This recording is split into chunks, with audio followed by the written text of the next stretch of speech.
COVID-19 ගෝලීය වසංගත තත්ත්වය පිළිබඳ අපි රජයේ වෛද්‍ය නිලධාරීන් සංගමයේ විදිහට දිගින් දිගටම කතා කරලා තිනවා.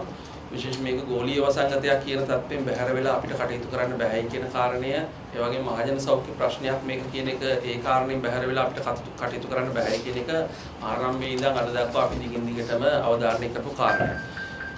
ඒ අනුව තමයි විශේෂයෙන්ම මේ වර්තමානයේ අපි රටක් විදිහට මේ COVID-19ට සාර්ථකව මුහුණ දෙන්නේ කොහොමද කියන කාරණේදී ගෝලීය අභියෝග මොනවද, ගෝලීය වශයෙන් මේ වෙනකොට මතුවලා තියෙන ප්‍රවණතා මොනවද කියන සාධක අමතක කරලා දාලා අපිට රටක් විදිහට ඉස්සරහට යන්න බෑ.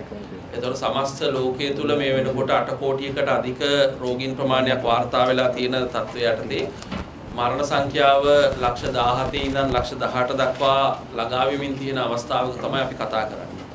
දෛනිකව ගෝලීය රෝගී පොකුරට එකතු වෙමින් තියෙනවා ලක්ෂ 6-7ක අලුත් රෝගීන් ගානක්. ඒ වගේම මරණ සංඛ්‍යාව අලුතෙන් 10000ක් 15000ක් දෛනිකව ලෝකේ මරණ වලට එකතු වෙමින් තියෙනවා.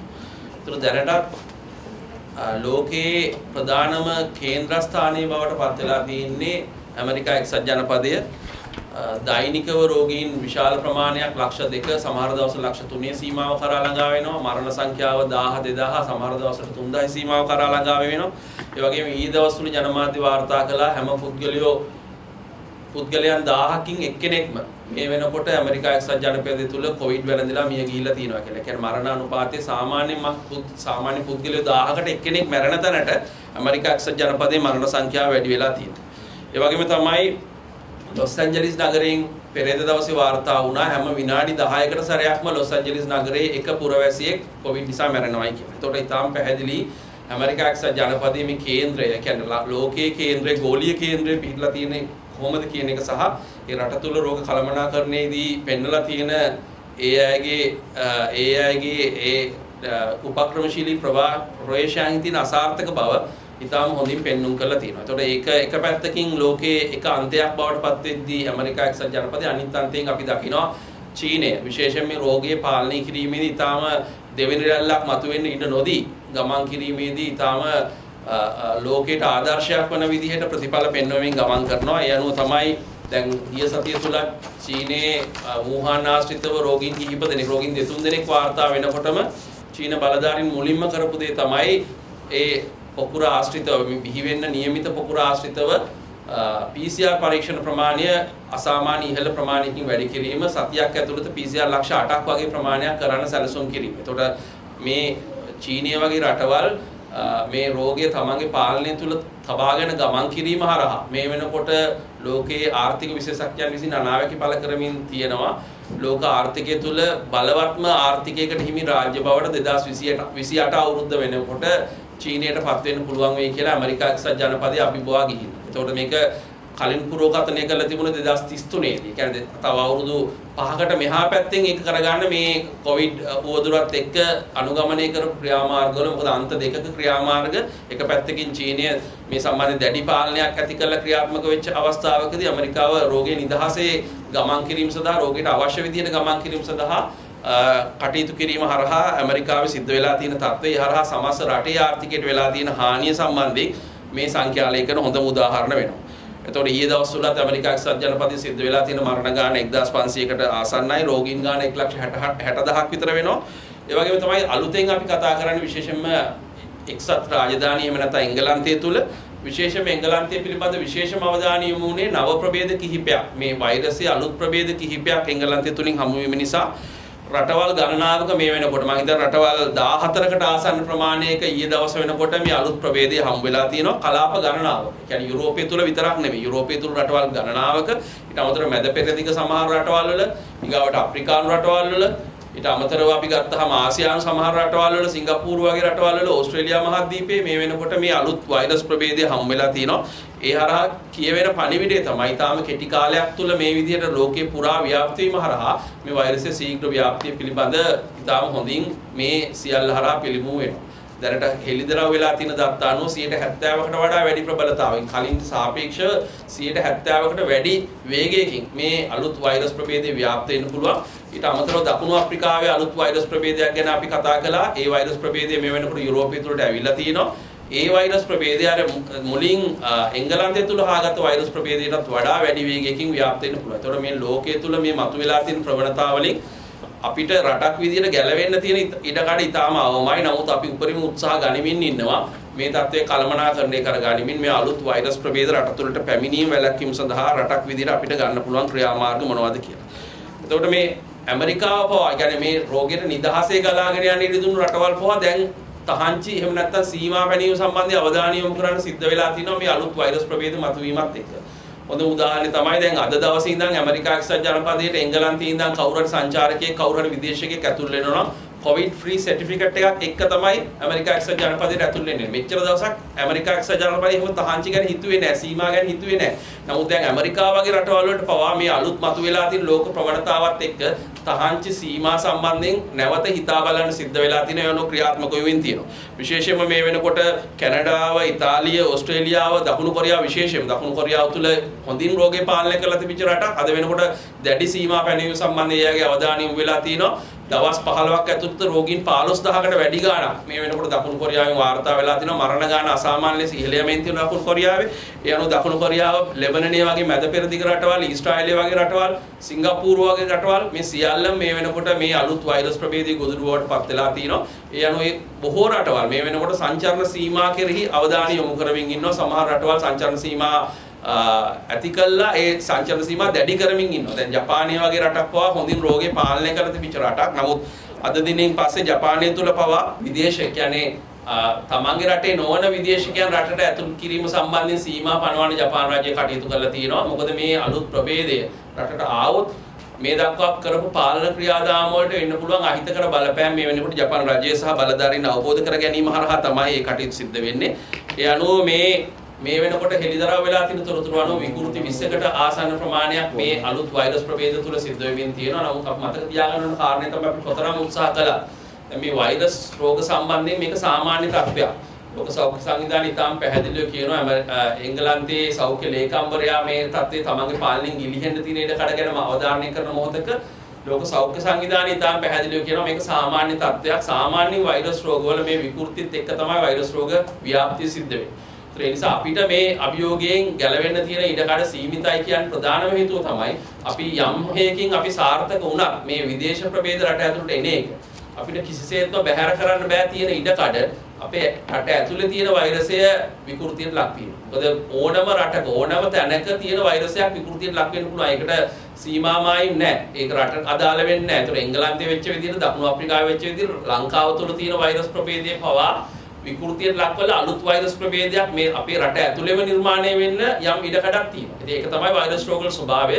නමුත් අපි මතක තියාගන්න කාරණේ තමයි වෛරසයේ කොතරම් විකෘතිවලට ලක් වුණත්, කොතරම් අලුත් ප්‍රභේද ආවත් අපි මූලික සෞඛ්‍ය පුරුදුත් එක්ක අපිට ජීවිතේ ගත කරන්න පුළුවන් නම් අත්සෝදනයක මීටරේ දුර තියාගෙන ඉන්න එක, මුවාවරණයක් පාවිච්චි කරන එක නිවැරදිව මේ සියල්ලත් එක්ක අපිට ඉස්සරහට යන්න පුළුවන් නම් මේ අලුතෙන් ප්‍රවේද විහිම අභියෝගයක් නෙමෙයි. නමුත් අපි සැලකිය යුතු පිරිසකට ඒවා අමතක වෙලා තියෙන හින්දා දීලා තියෙන සෞඛ්‍ය මාර්ගෝපදේශ පිළිපදින්නේ නැති හින්දා තමයි අපිට මේ අලුත් වෛරස් ප්‍රභේද අභියෝගයක් වෙලා තියෙන්නේ. ඒතකොට රට ඇතුලේ වෛරස් ප්‍රභේදයක් නිර්මාණය වෙන්න වගේම පිටින් බාහිරින් අපිට වෛරසය ඇතුල් වීමට නව ප්‍රභේදයක් ඇතුල් වීම තියෙන ඉඩකඩ සම්බන්ධයෙන් මේ වෙනකොට සෞඛ්‍ය අංශ වල අවධානය යොමු වෙලා තියෙනවා. ඒ සම්බන්ධයෙන් ශනික මැදිහත් වීම එක්ක කාර්යක්ෂමව ඒ ක්‍රියාවලිය පාලනය කිරීම හරහා අපේ රට තුළ මේ රෝග තත්ත්වය පාලනය කිරීම සඳහා අවශ්‍ය කටයුතු කළ යුතු බව තමයි අපි අවධාරණය කරන්නේ. ඒ වගේම මේ අලුත් වෛරස් ප්‍රභේදයේ හොයාගෙන තියෙන විශේෂ ලක්ෂණය තමයි විශේෂයෙන්ම දකුණු අප්‍රිකාවේ ප්‍රභේදය තරුණ ජනගහනය අතර ඉතාම ශීඝ්‍ර ව්‍යාප්තියක් වෙන්න පුළුවන් කියලා දැන් අපි දැක්ක ජාත්‍යන්තර මාධ්‍ය වාර්තා කරනවා එංගලන්තයේ තුලත් අවුරුදු 10-19 කාණ්ඩය තුල මේ වෛරස් ප්‍රභේදය අවුරුදු 10-19 අතර කාණ්ඩය තුල ඉතාම ශීඝ්‍ර රෝගීන්ගේ වැඩිවීමක් දකින්න මේ ඉදිරි පහුගිය සති දෙක තුන ඇතුළත මේ අලුත් වෛරස් ප්‍රභේදයේ බලපෑමත් එක්ක ඒ අනුව දෛනික වාර්තාවෙන් රෝගීන් ගාන දෙගුණ වෙලා තියෙනවා එංගලන්තය තුල. ඒ වගේම තමයි අනිත් කාරණේ මේ ප්‍රතිශක්තිය අඩු අයට, ප්‍රතිශක්තිය උණතා වලින් පෙළෙන අයට මේ වෛරස් ප්‍රභේදයේ කොහොමත් මේ රෝගී මේ ප්‍රතිඵල හානිකර ප්‍රතිඵල වැඩි. නමුත් මේ අලුත් වෛරස් ප්‍රභේදය ඉතාම ශීඝ්‍ර ව්‍යාප්ත වෙන්න පුළුවන් කියන එක මේ වෙනකොට ඔප් වෙලා තියෙනවා. ඒ නිසා විශේෂයෙන්ම අපි රටක් විදිහට අපේ සැලසුම් හදනකොට ප්‍රතිශක්තිය ඉහළ නැංවීමේ ක්‍රියාමාර්ග කරේ විශේෂ අවධානයක් යොමු කළ යුතුයි. එතෙන්දී අපි දිගින් දිගටම කිව්වා ජනතාවගේ ප්‍රතිශක්තිය රැක ගැනීම සඳහා මොකද්ද කළ යුත්තේ කියලා. එතෙන්දී විශේෂයෙන්ම නිින්ද විවේකී අත්‍යවශ්‍යයි කියලා අපි කිව්වා. ජලය වැඩියෙන් පානය කිරීම අත්‍යවශ්‍යයි කියලා අපි කිව්වා. ඒ වගේම ආහාර රටාව අපේ දේශීය පාරම්පරික ස්වභාවික ආහාර රටාවකට ගමන් කිරීමේ වැදගත්කම ඒ හරහා ඒ තියෙන විටමින් khනිජ ලවණ හරහා අපේ ප්‍රතිශක්තිය වැඩි කිරීමේ ක්‍රියාමාර්ගවල වැදගත්කම ගැන අපි කිව්වා. වැරදි පුරුදු වලින් ඈත් වෙන එක ගැන අපි කිව්වා. විශේෂයෙන්ම કૃතිම රසකාරක සහිත අපේ ප්‍රතිශක්තිකරණ පද්ධතියට හානි කරන බලපෑම් කරන ආහාර වලින් ඈත් වෙන එක, කෙටි ආහාර වලින්, ශනික ආහාර වලින් ඈත් වෙන එක ගැන අපි කිව්වා. දුම් වැඩි මන්දසාර වල තියෙන බලපෑම ගැන අපි හැමදාම කතා කරලා තියෙනවා. මෙතනදී ප්‍රතිශක්තියට ඍජු ලෙස වෙන බලපෑම ගැන අපි කතා කරලා තියෙනවා. ඒ වගේම උදෑසන හිරු එළිය නිරාවරණය වෙන එක, එහෙම නැත්නම් මේ දහවල් කාලේ තියෙන හිරු එළියත් එක්ක අපේ ඇඟ ඇතුලේ විටමින් D නිෂ්පාදනය කිරීම ඒ හරහා ප්‍රතිශක්තිකරණ පද්ධතියට හොඳ උත්තේජනයක් ලබා දෙන්න තියෙන හැකියාව ගැන අපි කතා කරලා තියෙනවා. මේ විදිහට මේ ප්‍රතිශක්තිය රැකගෙන ඉදිරියට ගමන් කිරීම අත්‍යවශ්‍ය වෙනවා.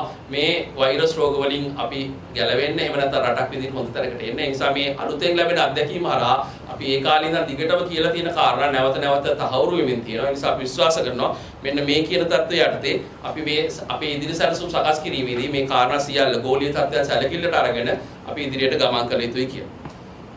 ඒ වගේම තමයි මේ ලංකාව තුළ මේ වෙනකොට මතුවලා තියෙන තත්ත්වය අපි දැක්කා ඊයේ දවස් තුළ රෝගීන් 668ක ප්‍රමාණයක් වාර්තා වෙලා තිබුණා. ඊයේ දවස් මරණ 4ක් සිද්ධ වුණා. ඒ වගේම සුවය ලැබුණු ප්‍රතිශතය විශේෂයි. 650කට ආසන්න ප්‍රමාණයක් සුවය ලැබුවා. සමස්තයක් විදිහට 32701ක්. ඒ කියන්නේ මේ දක්වා ලෙඩේ හැදිච්ච අයගෙන් 80%කට එහා පැත්ත. දැන් ඊයේ දවසේ පළවෙනි වතාවට 80% පැන්නා. ඒතර 80%කට එහා පැත්තේ අපි සුවය ලැබලා පූර්ණ සුවය ලැබලා ගෙදර ගිහිලා තියෙනවා. ඒතර ලෝකේ ගොඩක් රටවල් වලට මේක කරගන්න බැරි වෙලා තියෙනවා. ලෝකයේ සමස්තයක් විදිහට 70%කට ආසන්න සුවය ලැබු ප්‍රතිශතයක් තියෙන. ඒතර අපේ රට තුළ දෛනිකව වාර්තා වෙන රෝගීන්ට වඩා සුවය ලබන රෝගීන් සංඛ්‍යාව වැඩි වීම හරහා ඒ අපේ පද්ධතිය රැකගෙන පද්ධතියට දෙන බර සැහැල්ලු කරමින් ඉදිරියට ගමන් කරන්න අපිට පුළුවන්කම ලැබිලා තියෙන එක විශේෂ තත්ත්වයක්. ඒ වගේම මරණානුපාතය අපිට දවස ගානේ මරණ යම් ප්‍රමාණයක් වාර්තා වුණා. සාපේක්ෂව අඩු මරණානුපාතයක් පවත්වාගෙන යන්න පුළුවන් වෙලා තියෙනවා. විශේෂයෙන්ම මරණානුපාතය අපේ 0.4ක් වගේ මට්ටමක තියෙන්නේ. ලෝකේ ගොඩක් රටවල මේක 2.3 සමහර රට 5 මට්ටමට ගිහිල්ලා තියෙනවා. ඒතර මරණ අඩු කරගෙන සුවය ලැබු ප්‍රතිශතය දවස ගානේ වැඩි කරගෙන අපේ විශේෂ රෝහල් පද්ධතිය ඇඳන් ධාරිතාව මේ සියල්ල දැඩි සත්කාරයක් කළ තියෙන අන්ද මේවා රැකගෙන බරක් නොවන විදියට ගමන් කිරීම සඳහා මේ දක්වා අපි යම් සමත්කමක් දක්වලා තියෙනවා. ඒක අපේ විශේෂයෙන්ම අපේ සෞඛ්‍ය කාර්ය මණ්ඩලය සහ අපේ පද්ධතියේ තියෙන ශක්තිමත් භාවය විදහා දක්වන ප්‍රධාන සාධකයක් වෙනවා. සමස්තයක් විදියට මේ වෙනකොට රෝගීන් 41000කට වඩා වාර්තා වෙලා තියෙනවා. අපේ ඇක්ටිව් කේසස් එහෙම නැත්නම් මේ මොහොතේ අපේ ඉන්න සක්‍රීය රෝගීන් ගාන 8-10 සීමාවේ අපිට තියාගන්න පුළුවන් වෙලා තියෙනවා. ඒකත් අපි ප්‍රධාන වශයෙන්ම ලබපු ජයග්‍රහණයක් විදිහට අපි දකිනවා. දෙසැම්බර් මාසයේ තුල සමස්තයක් විදිහට අපි දෛනිකව සාමාන්‍ය 600ක විතර ඇවරේජ් එකක් සුවය ලැබලා ගෙදර යවලා තියෙනවා. ඒක සැලකිය යුතු හොඳ තත්ත්වයක් විදිහට අපි දකිනවා. ඒ වගේම මේ ඊයේ පෙරේද වාර්තා වෙච්ච රෝගීන් ටික බැලුවහම පෙරේද අපිට වාර්තා වෙච්ච රෝගීන් 598න් රෝගීන් 235ක් කොළඹින් වාර්තා වුණා. එතකොට ඒකෙනුත් 150ක්ම වාර්තා වුණේ අවිස්සාවෙල. ඒ කියන්නේ දැන් අපිට පේනවා බස්නාහිර පළාතේ කොළඹ දිස්ත්‍රික්කයේ අපි කේන්ද්‍රයේ විදිහට තිබිච්ච කොළඹ නගර සභා සීමාව කියන එකෙන් ටිකෙන් ටික බැහැර වෙමින් අනිත් ප්‍රදේශ කලා රෝගී ව්‍යාප්ත වෙමින් තියෙනවා කියන එක පෙන්වුම් කරන සාධකයක්. මොකද කොළඹෙන් 235ක් වාර්තා වෙනකොට ඒකෙන් 150ක්ම අවිස්සාවෙල්ලෙන් වාර්තා වෙන තැනට ගිහිලා තියෙනවා. මේ ප්‍රදේශ උදකලා කරන්න සිද්ධ වුණේ තත්ත්වයට යටතේ. ඒතර කොළඹ දිස්ත්‍රික්කයේ සමස්තයක් විදිහට 39ක් සමස්ත රෝගීන් වාර්තා වෙනවා. කොළඹ නගර සභා සීමාවෙන් පෙරේද දවසේ සම්පූර්ණයෙන් වාර්තා වෙලා තියෙන රෝගීන් 36 දෙනා. ඒ කියන්නේ සමස්ත රෝගීන් 115යි. මේක ඊට කලින් සමහර දවස්වල අපි කොළඹ නගර සභා සීමාවේ විතර රෝගීන් 300-350 වාර්තා වෙච්ච දවස් තිබුණා. ඒතර නගර සභා සීමාව ඇතුලේ අපි මේ දක්වා ආරම්භ තියෙන විශේෂයෙන් මේ PCR ප්‍රමාණය වැඩි කිරීම සහ ආවේක්ෂණ ක්‍රියාවලිය තුළ අපි දක්වලා තියෙන යම් සමත්කමක් පෙන්눔 කරනවා දෛනිකව මේ කොළඹ නගර සභා සීමාව තුළින් වාර්තා වෙන රෝගීන් අඩුවීම හරහා. ඒ නිසා අපි විශ්වාස කරනවා අනිත් පළාත් වලටත් මේ නගර සභා සීමාව යම් කාලයක් එකට ගත වුණා. නමුත් ලැබපු අත්දැකීමක් පාදක කරගත යුතුයි. අනිත් තැන්වල රෝගී පොකුරු අනුපොකුරු නිර්මාණය වෙන එක වළක්වන්න. ඒතර බස්නාහිරින් පිටතට ගත්තාම අපි ප්‍රධාන වශයෙන් දිස්ත්‍රික්ක 16කින් අපි වාර්තා වුණා පෙරේද දවස්වල රෝගීන්. එතකොට බස්නාහිර පළාත ඇතුලේ තමයි හැබැයි දැනටත් අපේ කේන්ද්‍රේ පිරලා තියෙන්නේ. අපි ගත්තාම වාර්තා වෙච්ච රෝගීන් 598න් 483ක්. මේ කියන්නේ 81ක් වාර්තා වෙලා තියෙන බස්නාහිර පළාතේ. බස්නාහිරෙන් පිට අවදානම ගත්තාම මඩකලපුව දිස්ත්‍රික්කයේ තුල විශාල රෝගීන් ප්‍රමාණයක් මේ වෙනකොට වර්ධනය වෙමින් තියෙනවා. පෙරේද දවස් තුල විතර රෝගීන් 25 දෙනෙක් ගාල්ල, අම්පාර, රත්නපුර, නුවරඑළිය, පුත්තලම වගේ දිස්ත්‍රික්ක වලින් අපිට පෙරේද දවස් වෙනකොට රෝගීන් වාර්තා වෙන ස්වභාවයක් ආවා. මෙන්න මේ කියන උපපොකුරු නිර්මාණය වෙන්න තියෙන ඉඩකඩ බැහැර කරමින් ගමන් කිරීම අත්‍යවශ්‍ය වෙනවා. ඒ සඳහා සාධනීය මැදිහත් වීම අපිට දෛනිකව දකින්න ලැබෙනවා. විශේෂයෙන් රජ වෛද්‍යාරික සංගම විදියට අපි එක්සිට් ස්ට්‍රැටජි එකක් හඳුන්වලා දුන්න රටට අප්‍රේල් 4 වෙනිදා 2020 ඒ තුල තියෙන ප්‍රධානම නිර්ණායකයක් තමයි කුඩාම පරිපාලනයක කේන්ද්‍ර කරගත්ත කාර්යක්ෂම වැඩිහිටියන් වීම සිද්ධ කිරීම. ඒක ලෝක සෞඛ්‍ය සංවිධානයත් මේ වෙනකොට අනුමත කරලා තියෙනවා. ඒ අනුව තමයි ඊයේ දවස් වෙනකොට අලුතෙන් ග්‍රාම නිලධාරී ඩිවිෂන්ස් 12 උදකලා කරන්න උනේ මේ තියෙන තත්ත්වය ඊටාම කාර්යක්ෂම ලෙස කළමනාකරණය කිරීම. ඒතර කොළඹ නගර සභා සීමාව තුළ දෙකක් විශේෂයෙන්ම රත්නපුර දිස්ත්‍රික්කයේ ඇහැලියගොඩ හා රක්වාන ප්‍රදේශ ආශ්‍රිතව 5 බැගින් ග්‍රාම නිලධාරී කොටස සමස්තයක් විදිහට 12ක් උදකලා කරනවා. ඊට කලින් කොළඹ වේළුවනාරාම පාර උදකලා කරන්න සිද්ධ වුණා. අවිස්සාවේල්ල ඒ කොස්ගම රුවන්වැල්ල ප්‍රදේශවල උදකලා බව ඇති කරන්න සිද්ධ වුණා. සීතාවක අවදානම ගැන අපි දිගටම කතා කරමින් ඉන්නවා. අපනයන කලාපය ආශ්‍රිතව මතුවෙච්ච අවදානමත් එක්ක ඊගාවට පාදුක්ක ප්‍රදේශයේ විශේෂ අවදානන් තත්ත්වයක් මතුවලා තියෙනවා. දැන් ඊයේ දවස්වල ඒ කලගෙදර ප්‍රදේශයේ උදකලා කරන්න සිද්ධ වුණා. විශේෂයෙන් මේ මලගයක් ආශ්‍රිත කොවිඩ් පොසිටිව් රෝගියෙක්ගේ මෘතදේහයක් ආශ්‍රිතව පැන නැගිච්ච ඒ රෝගී පොකුරක් බිහිවීම අවදානමත් එක්ක ඒ වගේම බේරුවල කළුතර ප්‍රදේශය ගැන අපි කතා කරනවා. ඒ වගේම අටලුගම ගැන අපි දිගටම කතා කළා. නමුත් දැන් යම් මේ පහුගිය දවස් දෙක තුන ඇතුළත අටලුගමින් අපිට කතා බහක් නැති වුණේ කුමන හේතුවක් හින්දාද කියලා මම හිතන්නේ බලධාරීන් පැහැදිලි කළ යුතුයි. ඇත්තටම PCR කෙරෙනවද එතන නැත්නම් PCR නතර වෙලාද? ඇයි අටලුගම ගැන හිටපු ගමන් කතා කරන්නේ නැත්තේ? එතන තත්ත්වේ පාලනය වෙලාද? ඒ සම්බන්ධයෙන් නිසි පැහැදිලි කිරීමක් බලධාරීන් විසින් විය යුතුයි කියලා අපි විශ්වාස කරනවා. මොකද එහෙම නැති වුණොත් නැවත වටයකින් එතන නම් රෝගී පොකුරු ප්‍රමාණය වැඩි වෙමින් ඉස්සරහට යන්න ගියොත් එහෙම. එතන ප්‍රායෝගික ප්‍රශ්න කිහිපයක් තියෙන බව තමයි අපිට ආරංචි වෙලා තියෙන්නේ. ඒ තත්ත්වය තරම් සුබදායී වෙන්නේ නැහැ සමස්ත රටේ රෝග තත්ත්වය පාලනය කිරීම සම්බන්ධයෙන්. වගේම බන්ධනාගාර පොකුර ඊයේ දවස්වල විතරක් පොකුරට එකතු වුණා රෝගීන් 200ක් විතර ප්‍රමාණයක්. ඒ අනුව දැන් 3854ක් විතර වෙනවා බන්ධනාගාර පොකුරේ. නමුත් අපිට සතුටුදායක කාරණේ තමයි මේකෙන් අති බහුතරය සුවය ලබලා තියෙනවා මේ වෙනකොට.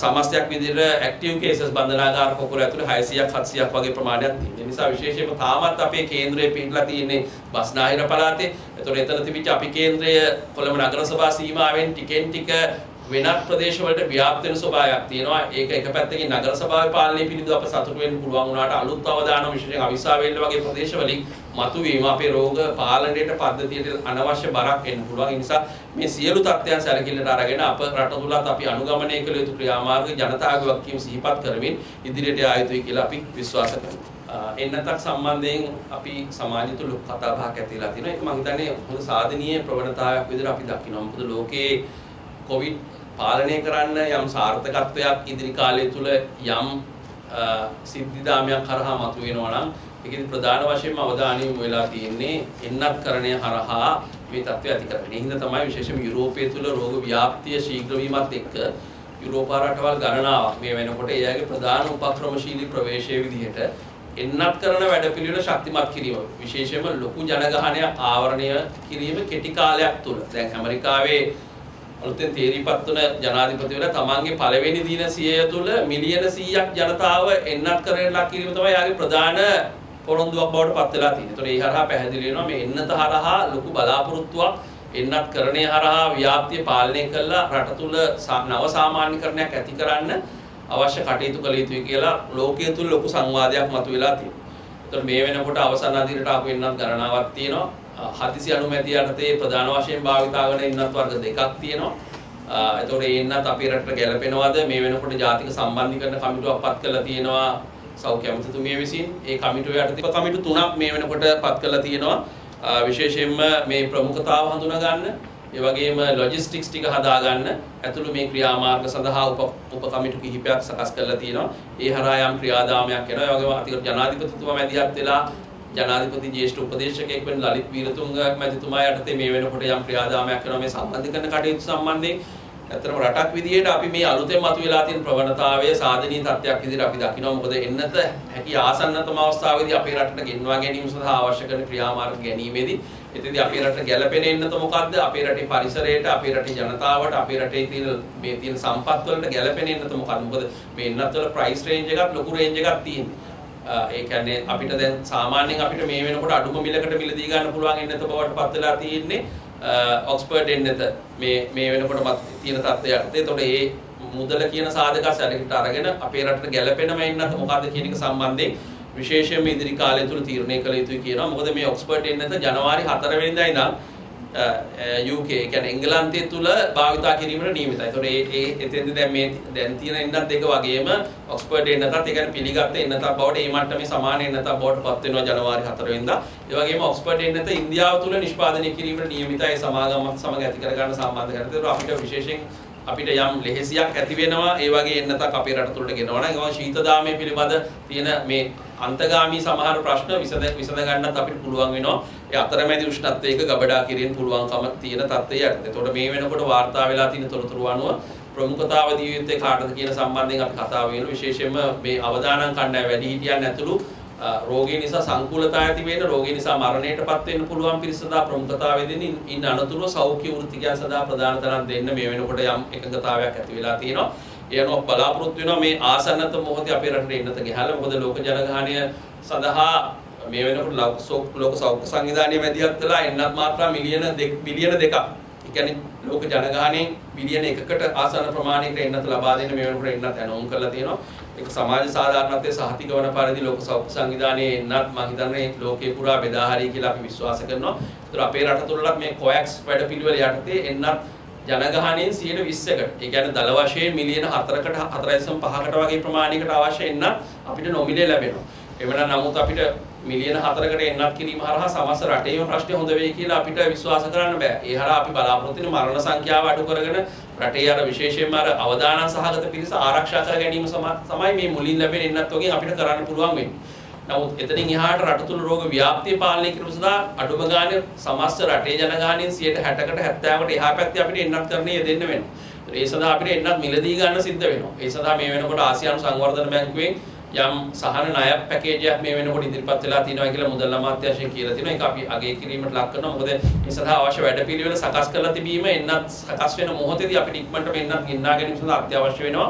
ඒතකොට මේ මාත්‍රා මිලියන 25 මේ වැඩපිළිවෙල යටතේ මිලදී ගැනීම නියමිතයි. ඒ කියන්නේ පුද්ගලයෝ මිලියන 12මාරකට දෙන්න පුළුවන්. ඒ කියන්නේ සමස්තයක් විදිහට රටේ ජනගහනයෙන් 70%කට වැඩි ප්‍රමාණයකට අපි මේ වැඩසටහන් දෙක යටතේ එන්නත් දෙන්න පුළුවන් වෙනවා. විශේෂයෙන්ම ලබන වර්ෂය තුල අපිට මේ වැඩපිළිවෙල ක්‍රියාත්මක කරන්න පුළුවන් වුණොත් ඊළඟ අවුරුද්ද අපිට නව සාමාන්‍යකරණයත් එක්ක ජනතාවට වඩා විශ්වාසදායක දෙගිඩියාවකින් තොරව ජීවිත ගත කිරීම සඳහා හැකියාව අපේ රට තුලක් නිර්මාණය කරන්න පුළුවන් වෙයි කියලා අපි විශ්වාස කරනවා. ඒ නිසා විශේෂයෙන්ම මේ එන්නත තුල ප්‍රශ්න තිබුණා. මේ එන්නත සම්බන්ධයෙන් අපි කතා කරද්දී එන්නත පිළිබඳව අපි නොදන්න දේවල් තියෙනවා. අතුරුවාවල් තාම අපි අධ්‍යයනයේ මට්ටමේ තියෙන්නේ. ඊගාවට එන්නතෙන් ලැබෙන ප්‍රතිශතය කොච්චර කාලයක් ඇඟේ තියෙයිද කියලා අපි දන්නේ නැහැ. රෝග ව්‍යාප්තිය පාලනය කිරීම සඳහා එන්නත කොයි විදිහට උදව් වේද කියලා දන්නේ නැහැ අපි. මෙන්න මේ සියලු සාධක මැද්දේ වුණත් තාමත් අපිට මේ රෝගේ පාලනය කරන්න පුළුවන් හොඳම ක්‍රමය මොකක්ද කියලා කවුරු හරි අහුවොත් ඒ සඳහා විශ්වාසදායක ක්‍රමය මොකක්ද කියලා අහුවොත් දැනට තියෙන ක්‍රමවේද වලින් මේ එන්නත ගැන තමයි යම් බලාපොරොත්තුවක් අපිට තබා ගන්න පුළුවන්. ඒ නිසා මේ ක්‍රියාත්මක වෙන පිළිවෙල ශක්තිමත් කරලා රජයේ සෞඛ්‍ය අමාත්‍යාංශය බලධාරීන් සාමූහිකව මේ උත්සාහය ක්‍රියාත්මක කළා. නිසි සම්මාධිකරණයක් යටතේ අපේ රටට හැකි ආසන්නතම මොහොතේදී එන්නත ලබා ගැනීම සඳහා අවශ්‍ය කටයුතු සිදු කළ යුතුයි කියලා අපි විශ්වාස කරනවා.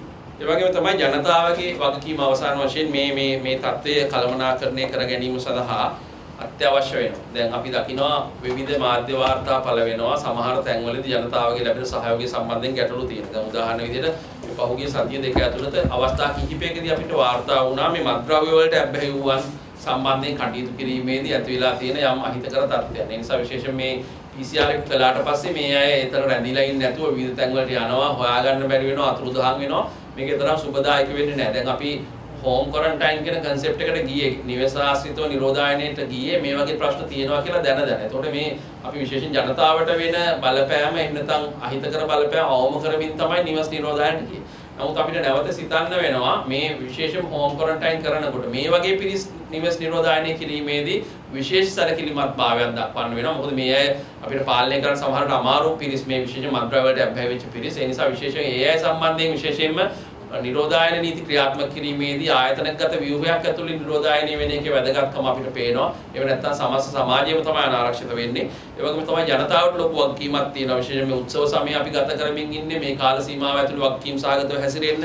ඒ වගේම බස්නාහිර පළාතේ තියෙන අවදානම් පිටත ගෙනියන්න එපා කියලා අපි දිගටම කිව්වා. ඒකට අවශ්‍ය කරන මූලික හැදෑරීමක් කරන්න තමයි රැපිඩ් ඇන්ටිජන් ටෙස්ට් එක පාවිච්චි කරලා බස්නාහිරින් පිට වෙන ස්ථාන 11කදී පරීක්ෂණ කළේ.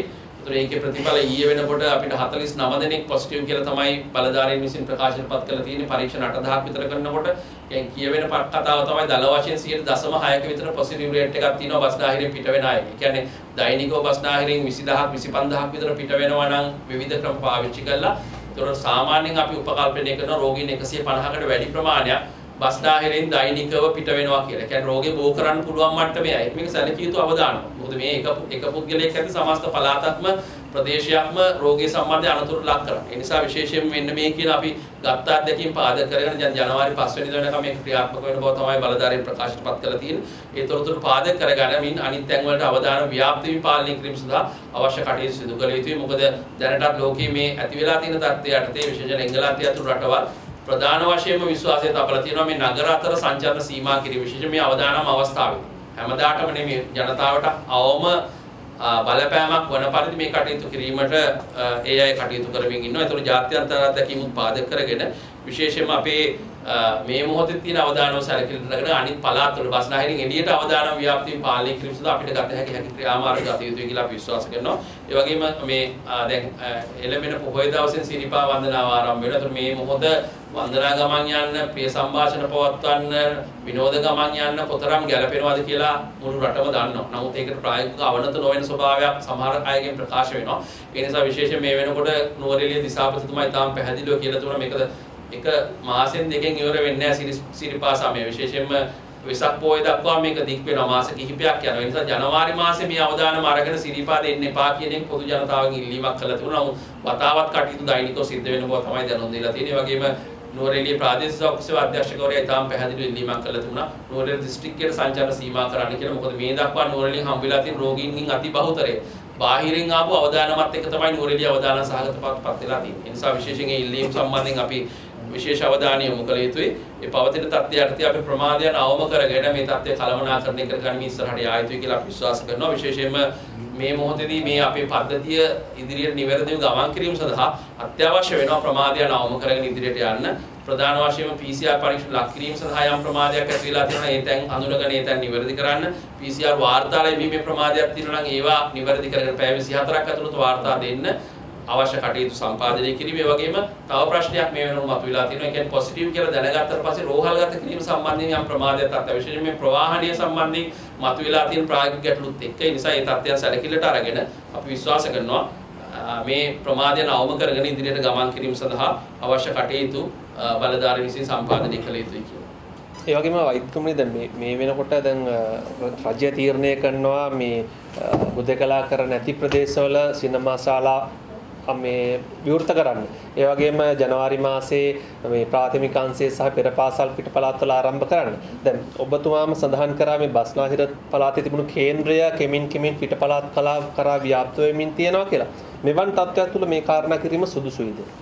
මම හිතන්නේ මෙහෙමයි. දැන් මේ කාරණේදී අපි සියලුම සාධක සැලකිලිට අරගෙන තමයි තීරණය කරන්න වෙන්නේ. මොකද සෞඛ්‍යමය සාධක වගේම අනිත් බාහිර සාධක සැලකිලිට අරගෙන මොකද ලෝක සෞඛ්‍ය සංවිධානයේ කියන පරිදිම අපිට අද හෙට මේ කොවිඩ් වලින් මිදෙන්න හම්බ වෙන්නේ නැහැ. සමහරට තව අවුරුද්දක් දෙකක් තුනක්ද අපි කොවිඩ් එක ජීවත් වෙන්නේ.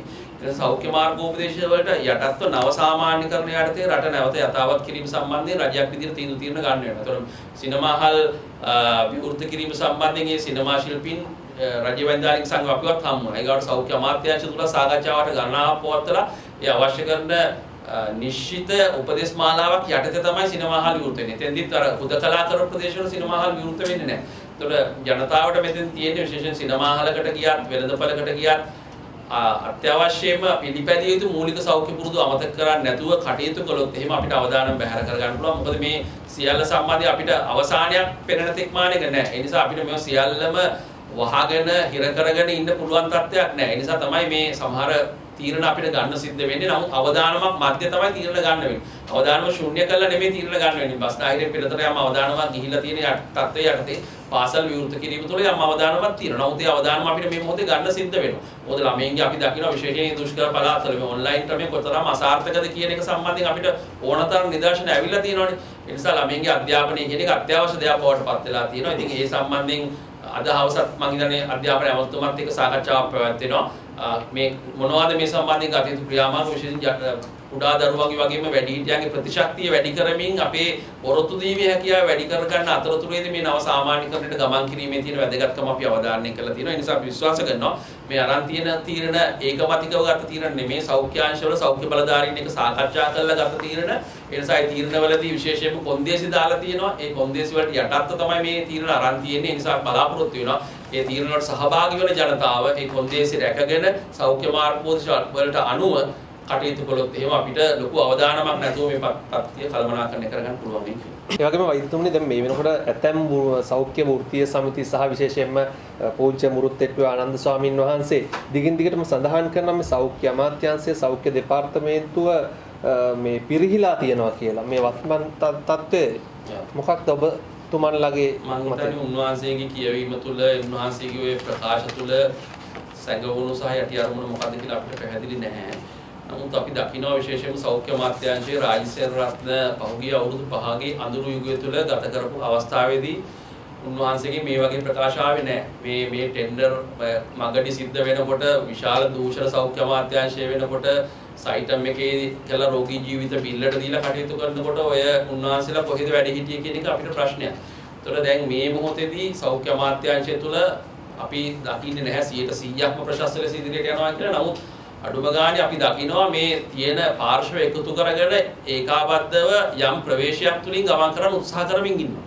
ඒතර ඒ කටයුත්තේදී අපි හැමෝම වාද වේද අමතක කරලා දාලා අපිට පෞද්ගලික තියෙන ප්‍රශ්න අමතක කරලා දාලා මේ මොහොතේ පොදු අරමුණක් වෙනුවෙන් කටයුතු කළ යුතුයි කියන තැන තමයි අපි ඉන්නේ. ඒ නිසා විශේෂයෙන්ම මේ මුරුත්තෙට්ටුවේ ස්වාමීන් වහන්සේ ඇතුළු ඒ අය මේ මොහොතේදී කරන ප්‍රකාශ සම්බන්ධයෙන් අපිට කියන්න තියෙන්නේ මේ මොහොතේදී පෞද්ගලික ප්‍රශ්න අමතක කරලා දාලා රට වෙනුවෙන් මේ විශේෂයෙන්ම බලධාරීන් ආරම්භ තියෙන සාධනීය පියවර. ඒ කියන්නේ බලධාරීන් යම් තැනක වැරදි නම් ඒ පිළිබඳ එළියේ කතා බහ කරන අතරතුරේදී ඒ සඳහා මැදිහත් වීම ලබා දීලා ඒවා නිවැරදි කරගනිමින් ඉදිරියට ගමන් කිරීම සඳහා අවශ්‍ය කටයුතු කළ යුතුයි කියන එක තමයි අපි විශ්වාස කරන්නේ.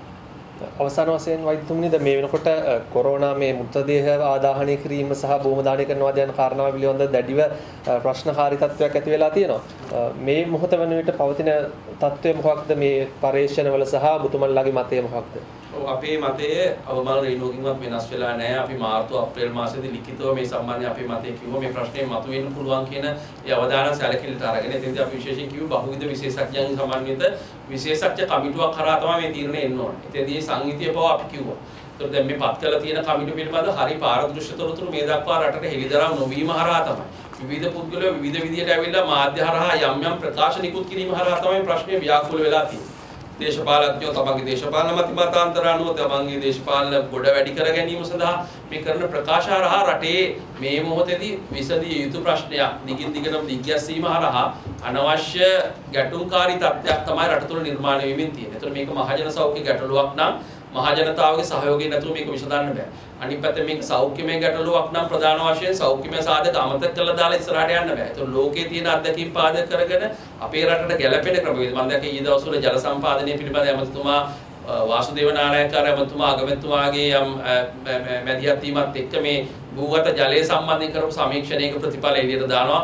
අඩි 30කට වඩා ගැඹුරු ජලය තියෙන පුළුවන් ප්‍රදේශ සම්බන්ධයෙන් එතුමා ප්‍රකාශයට පත් කළා. තිබුණා මේ සියලුම සාධක සැලකිලිමට අරගෙන අපි විශ්වාස කරනවා මේ තවත් කල් දමන්නේ නැතුව. මොකද අපි දැක්කා දැන් ජනාධිපතිතුමා ඉදිරියට වෙලා ජනමාධ්‍ය වාර්තා කළා මේ වෛරස් සහ ශුද්ධ ජීව විද්‍යාව විශේෂඥයන්ගෙන් සමන්විත තවත් කමිටුවක් පත් කළා කියලා. ඒතකොට මේ කමිටු පත් කිරීම හරහා බලාපොරොත්තු වෙන්නේ ඊටාම කෙටි කාලයක් ඇතුළත තත්ත්වය සමාලෝචනය කරලා ඒ කමිටු හරහා සාමූහික තීරණය දැනුම් දෙන එක. පුද්ගලයෝ විදියට තීරණ දැනුම් දෙන එක නෙමෙයි. දේශපාලඥයෝ පුළුවන් තරම් මේ ප්‍රශ්න වලින් බැහැර වෙන්න ඕනේ. ඒතකොට තමයි අපිට පුළුවන් වෙන්නේ රටක් විදියට හොඳ තැනකට එන්න. ඒ නිසා තවත් ප්‍රමාද නොකර මේ විශේෂ කමිටුව තමන්ගේ අවසන් තීරණය ප්‍රකාශයට පත් කළ යුතුයි. ඒ හරහා తాවකාලිකව දැනට යම් නොසන්සුන්තාත් වෙලා තියෙනවා යම් ගැටලුකාරී තත්ත්වයන් මහජනතාව අතර වික්ෂිප්තභාවයක් ඇති වෙලා තියෙනවා. ඒ තත්ත්වය දුරු කරමින් කටයුතු කළ යුතුයි. ඒ වගේම අපි විශේෂයෙන් මේ දෙපාර්ශ්වයේ මත ඉදිරිපත් කරන දෙපැත්තටම කියන්නේ මේ මොහොතේ රටේ නීති නිරෝධායන නීතිය හිඳ පාරට බහැලා ආදාහණය විතරයි කියලා උද්ඝෝෂණය කරන එක හෝ භූමුදානය ඕන කියලා උද්ඝෝෂණය කිරීමෙන් මේ ප්‍රශ්නේ විසඳෙන්නේ නැහැ. ඒ නිසා දේශපාලකයන් තුරු සියලු දෙනාට කියනවා මේ තාක්ෂණික මතයට ගරු කරලා මේ තාක්ෂණික කමිටුව අවසන් තීරණය කඩිනමින් ප්‍රකාශපත් කරන්න, ඒ තීරණයට ගරු කරන්න, ඒ තීරණයට අනුව රටේ ඉදිරි සැලසුම් සකස් කරන්න කියන ඉල්ලීම අපි ඉදිරිපත් කරනවා. ඒ වගේම වෛද්‍යතුන් තවත් කාරණාවක් මේ දැන් අද දිනේ සිට මේ නියම ව්‍යාපෘතියක් ලෙස සංචාරකයෝ ශ්‍රී ලංකාවට පැමිණෙනවා. ඒකට මේ සම්බන්ධයෙන් මේ සිදුවන කාරණාව මේ මොහොතේ සුදුසුයිද? ඒ පිළිබඳව ඔබතුමාලා දැනුවත්ද? ඔව්. මම හිතන්නේ ඒකත් සෞඛ්‍ය අමාත්‍යාංශයත් එක්ක සාකච්ඡා කරලා තමයි යන්නේ. සෞඛ්‍ය බලධාරීන් එක්ක සාකච්ඡා කළා. ඒතර නියම ව්‍යාපෘතියක් විදිහට තමයි යන්නේ. ඒතර නියම ව්‍යාපෘතිය සාර්ථක වුණොත් අපිට ඊළඟ පියවරට යන්න පුළුවන්. අසාර්ථක වෙනවා නම් අපි එතනින් නතර වෙනවා. දැන් මේ යා බබල් සිස්ටම් එක එහෙම නැත්නම් මේ ජෛව බුබුලක් විදිහට තමයි මේ සංචාරක කර්මාන්තය ආරම්භ කරන්න නියමිත වෙන්නේ. ඒතර ඒ අය අනිත් අයත් එක්ක ගැටෙන්නේ නැති වෙන රටට තියෙන අවදානම අවම කරගෙන තමයි ඉදිරියට යන්න උත්සාහ කරන්නේ. ඒතර මේ தත්ත්වය අපිට කවදා හරි කරන්න වෙනවා. මොකද මේ සංචාරක කර්මාන්තය අපිට හැමදාම මොකද අපිට තිබිච්ච ප්‍රධාන ආදායම් මාර්ගය. ඒ ආදායම් මාර්ගය අහිමි කරගෙන අපිට රටක් විදිහට ඉස්සරහට යන්න බෑ. ඒතර මේ මොහොතේදී ලෝකයේ මතුවලා තියෙන අවදානමත් සැලකිල්ලට අරගෙන අපේ රට තුළ මේක නියම ව්‍යාපෘතියක් විදිහට ආරම්භ වෙන්නේ. එතෙන්දී සෞඛ්‍ය මාර්ගෝපදේශ සෞඛ්‍ය විශේෂඥයන් විසින් දීලා තියෙනවා. මේ මාර්ගෝපදේශ උල්ලංඝනය නොකරමින් ඉදිරියට ගමන් කරන තාක් ගැටලුවක් වෙන්නේ නැහැ. නමුත් ප්‍රායෝගික ගැටලු මතුවේ. ඒ ගැටලු එදිනෙදා විසඳා ගනිමින් අපේ රටේ සංචාරක කර්මාන්තය දියුණු කරමින් අපි ඉස්සරහට යන්න ඕන. නමුත් අපි මතක තියාගන්න ඕන කාරණේ තමයි සංචාරකයෝ පවා අපේ රටට එන්නේ අපේ රට ගැන විශ්වාසයක් තිබුණොත්. කොවිඩ් අපි මර්ධනය කළා, කොවිඩ් පාලනය කරලා තිබ්බා. ඒ නිසා විශේෂයෙන් මේ මොහොතේදී ජනතාවගේ හැසිරීම බලධාරීන් ගන්න හරි තීන්දුව හරහා අනාගතයේදී අපි සංචාරක කර්මාන්තයේ දියුණුවට ගෙනියනවා නම් නැවත තවත් පරිහානියට යනවාද කියලා තීරණය වෙනවා. රට තුළ කොවිඩ් ව්‍යාප්ත වීම ඉතා ශීඝ්‍ර වුණොත් බස්නාහිර තියෙන අවදානම රට පුරා ව්‍යාප්ත වුණොත් අපි රට විවෘත කරත් වැඩක් වෙන එක නෑ. සංචාරකයෝ එන එකක් නෑ අපේ රට. ඒ නිසා මේ මොහොතේදී ජනතාවට ලොකු වගකීමක් තියෙනවා. බස්නාහිර තියෙන අවදානම බස්නාහිර තුරන් කරන අතරතුරේදී රටේ අනිත් පළාත්වල ව්‍යාප්ත වෙන එක පාලනය කරන්න. ඒ වගේම බලධාරීන් ලොකු වගකීමක් තියෙනවා. අවශ්‍ය තීරණ අරගෙන සමස්ත රට තුළ අවදානම් තත්ත්වයක් මතුවෙන එක වැළැක්වීම මේ අවසානයේදී මේ හරහා තීරණය වෙනවා. හෙට දවසේ අපි හදලා තියෙන සැලසුම් සංචාරක කර්මාන්තය ආරම්භ කිරීම විතරක් නෙමෙයි පාසල් විවෘත කිරීමට නියමිතයි. අප සාමාන්‍ය පෙළ විභාගෙත් යන්න ඕන. රටේ ජනතාවගේ ජන ජීවිතය සාමාන්‍යකරණයට ලක් කරලා ඉදිරියට යන්න ඕන. කඩාවැටිච්ච ආර්ථිකය ඉදිරියට ගෙනියන්න ඕන. ගුවන්තොටුපළ විවෘත කරන්න ඕන. මේ සියලුම සැලසුම් තීරණය වෙනවා අද දවසේ ඔබේ මගේ රජයේ බලධාරීන්ගේ ගන්න තීරණ සහ හැසිරීමත් එක්ක. ඒ නිසා වගකීම් සහගත හැසිරීමත් එක්ක අනාගතයේ සුබදායී කරගන්න 20ට සාපේක්ෂව 21 අවුරුද්ද වඩා සුබදායී අවුරුද්දක් බවට පත් කරගන්න අපි හැමෝගෙම සාමූහික උත්සාහය හරහා බැරි වෙන එකක් නැහැ කියන එක තමයි අපේ විශ්වාසය.